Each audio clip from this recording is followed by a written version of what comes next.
Հայաստանի Հանրապետության մեդիա տիրույթում, այսպես կոչված քաղաքական սեգմենտում, ավելի ճիշտ կլինի ասել գավառական սեգմենտում, շարունակվում է կռիվը։ Մի մասը եկեղեցու դեմ է պայքարում, որոշ եկեղեցականների դեմ են պայքարում, մի մասը պայքարում է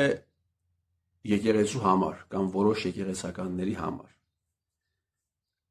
Բայց երբ խորանում ես, թե ովքեր են պայքարում եկեղեցու դեմ եւ ովքեր են եկեղեցու համար պայքարում, հասկանում ես, որ սա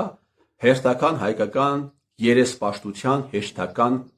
դրսևորումն է։ Հայերս երեսպաշտությամբ առանձնապես ենք աչքի ընկնում։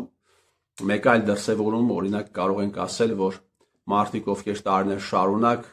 իրենց երեխաներին, իրենց քաձերի երեխաներին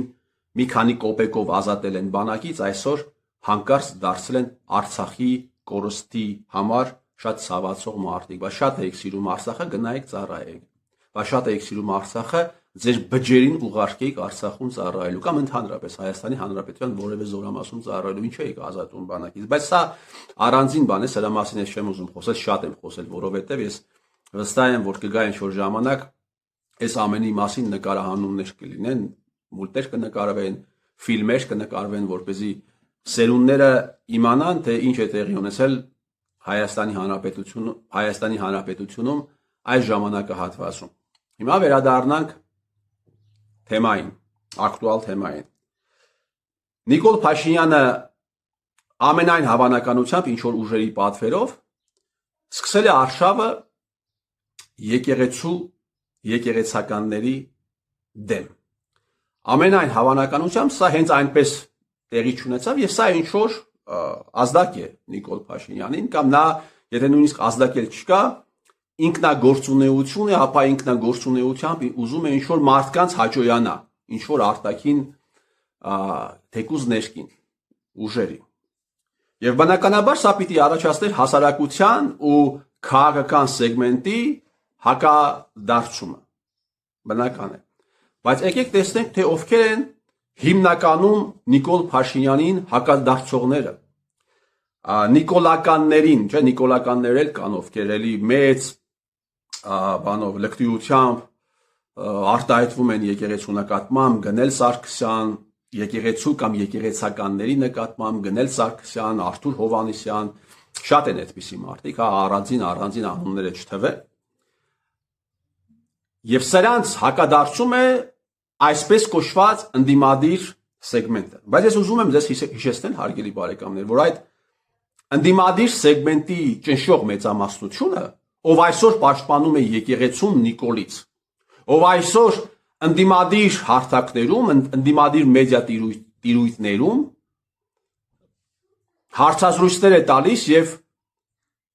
հորդորում է Նիկոլ Փաշինյանին չմտնել եկեղեցու գործերի մեջ։ Ընդամենը մի քանի ամիս առաջ այդ վարձկանները, ընդդիմադիր վարձկանները ամենալկտի, ամենաստոր արշավն էին սկսել Շիրակի թեմի առաջնորդ Միքայել arczepiskopos Աջապահյանի ուղղությամբ։ Ամենավերջին հայտարարություններն ու արտահայտությունները դուք դա տեսել եք։ Ու հիմա այս մարդիկ եկեղեցին են պաշտպանում, եղան նաև պատոնկներ, ովքեր հրապարակայնորեն դիմում էին կաթողիկոսին, որպեսզի կարգալույծ անի Միքայել arczepiskoposին, ինչու, որովհետև նա հանդգնել է ճշմարտության մասին, խոսել, հանդգնել է ասել ինչ-որ բաներ, որ այս ոչիլներին դուր չի եկել, որ այս վիժվածքներին դուր չի եկել։ Հələ Նիկոլը ասում է, ինչ-որ եկեղեցականներ պետք է հեռանան, որովհետև խախտել են կարգեր, իսկ դուք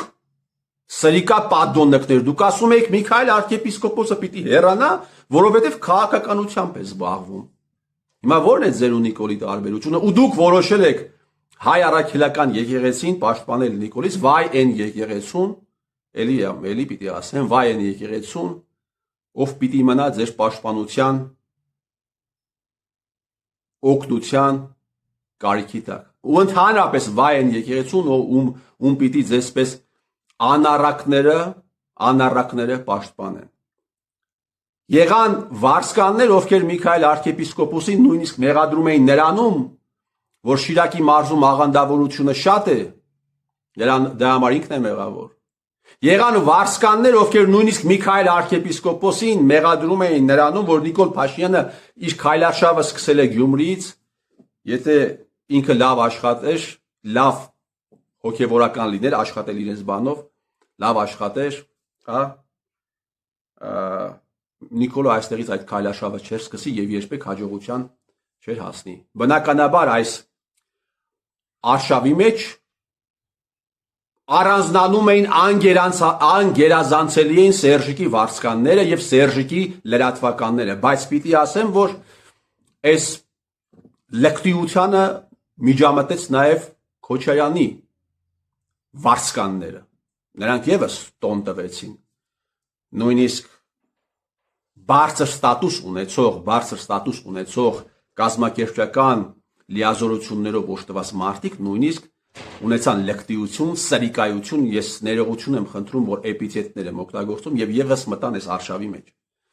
Այնպես որ հարգելի բարեկամներ, մենք ականատես ենք լինում հերթական սովորական, այն ինչ որ դուք հիմա տեսնում եք, սա հերթական սովորական երեսպաշտությունն է հայերի կողմից։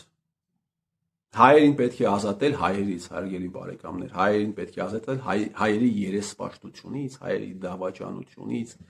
հայերի սրիկայությունից, մինչև այս ամենը տեղի ունենա, այս հողի վրա արև չի բացվելու։